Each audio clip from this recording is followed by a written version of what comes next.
Assalamualaikum gang, welcome back to Gelicik Studio. So, debaran kehangatan World Cup tahun 2022 semakin terasa. Okay, dan of course ada beberapa tim yang dianggap sebagai favourites and one of them is Brazil. So, 2 hari yang lepas, Brazil, skuad diorang telah pun mengumumkan kesemua pemain yang akan terlibat, yang akan bermain untuk World Cup tahun ini.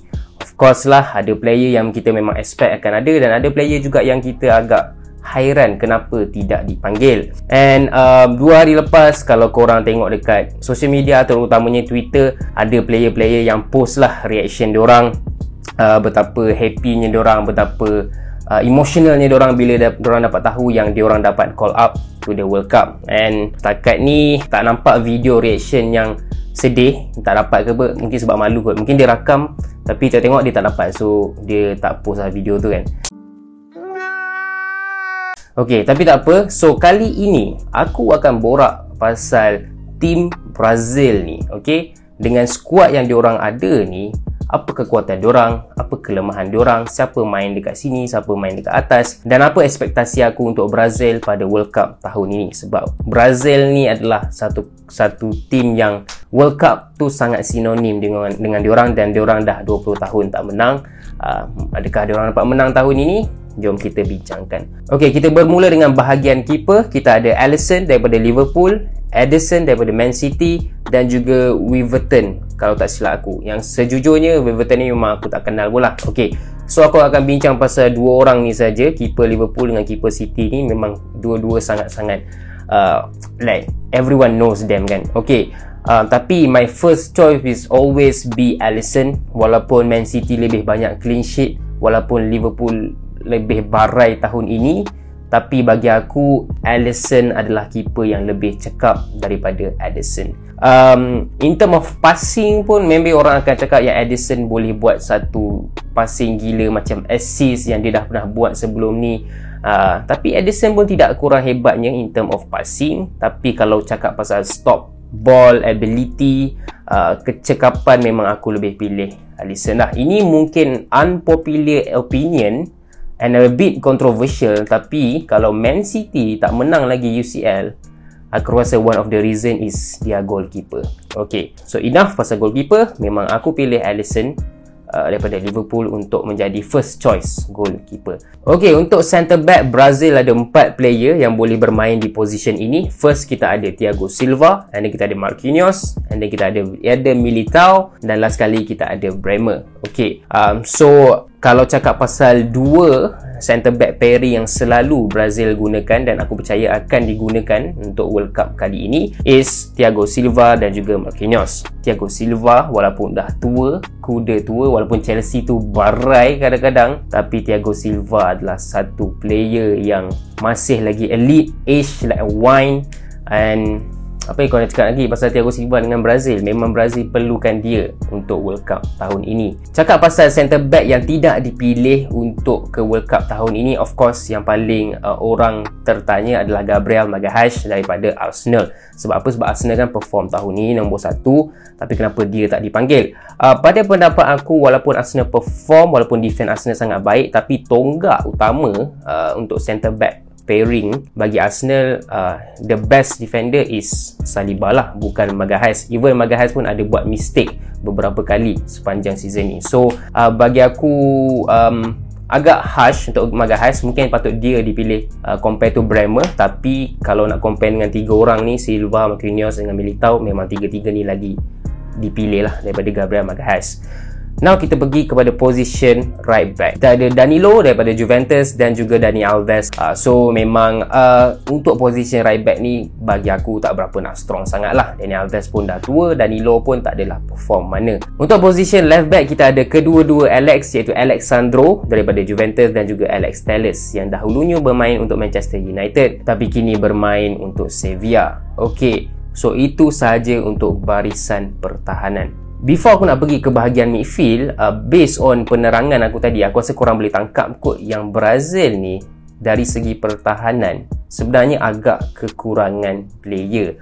Maksud aku memang line up kalau first E masih lagi strong, Thiago Silva, Marquinhos, mungkin right back dengan left back tak berapa nak strong sangat, tapi masih lagi okey. Cuma kalau ada injuries ke apa, memang akan ada problem lah untuk Brazil ni. And memang Brazil tahun ni pilih untuk pergi ke ultra attacking mode, memang all out punya attack. Sekarang ni ada 9 orang player yang boleh mengisi position 3 forward line ke atas tu, kalau Brazil main 3 atas lah. And memang sangat-sangat attacking. So aku rasa tahun ni Brazil pilih that kind of method. Mungkin ini adalah high risk high return punya option lah. Okay, now kita pergi ke bahagian midfield. Kita ada 5 orang midfield yang dipilih untuk ke squad Brazil.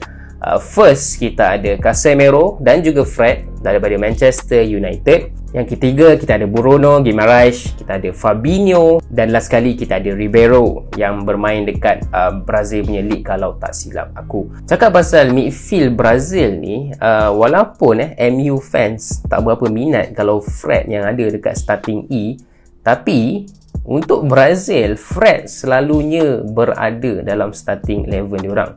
And selalunya akan di-pair dengan Casemiro. So Casemiro main dekat bahagian defensive midfield dan Fred akan tolong sikit-sikit lah.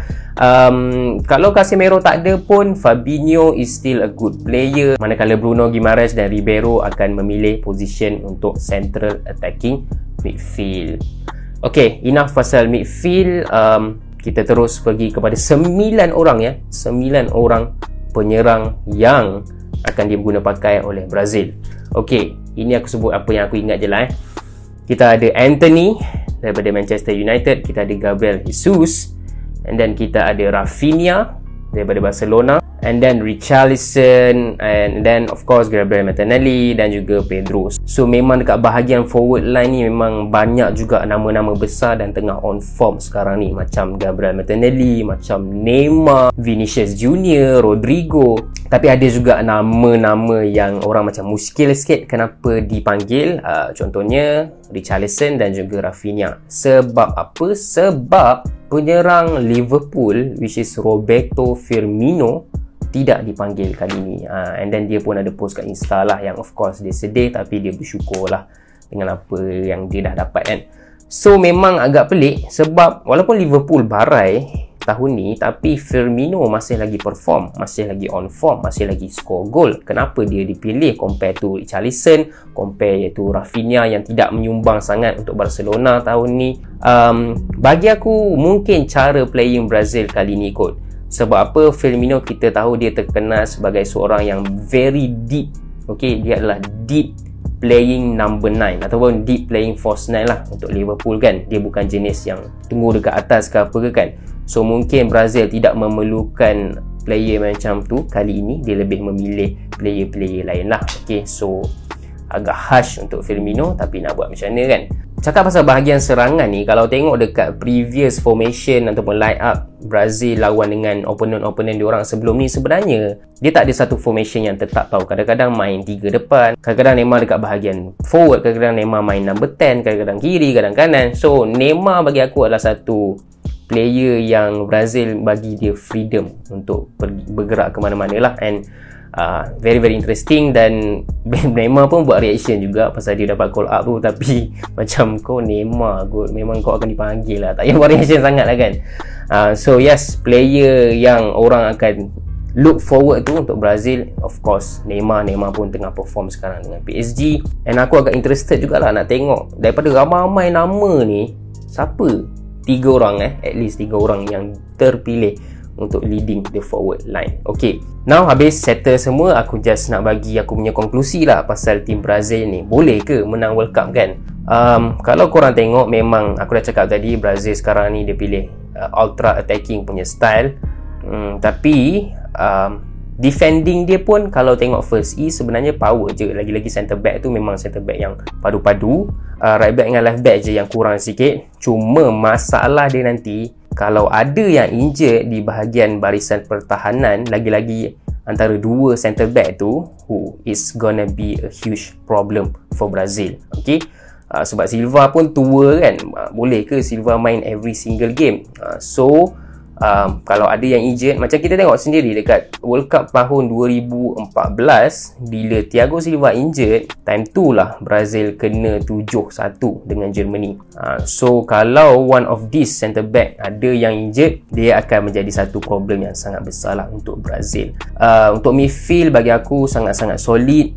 And untuk attacking line memang sangat-sangat padu lah. Mungkin kita akan tengok banyak gol yang akan produce daripada tim Brazil ni. Untuk Brazil, adakah peluang mereka cerah untuk World Cup tahun ni? Bagi aku cerah, sebab diorang pun tak ada yang player-player important yang injured, key players yang injured, compare dengan tim-tim lain macam France, macam England, ramai yang injured kan. So tahun ni mungkin Brazil dapat pergi jauh, sama ada semi-final, final, ataupun mungkin dapat menang World Cup setelah sekian lamanya 2 dekad tunggu tak menang-menang kan. So itu saja video daripada aku. Jumpa lagi dekat video akan datang.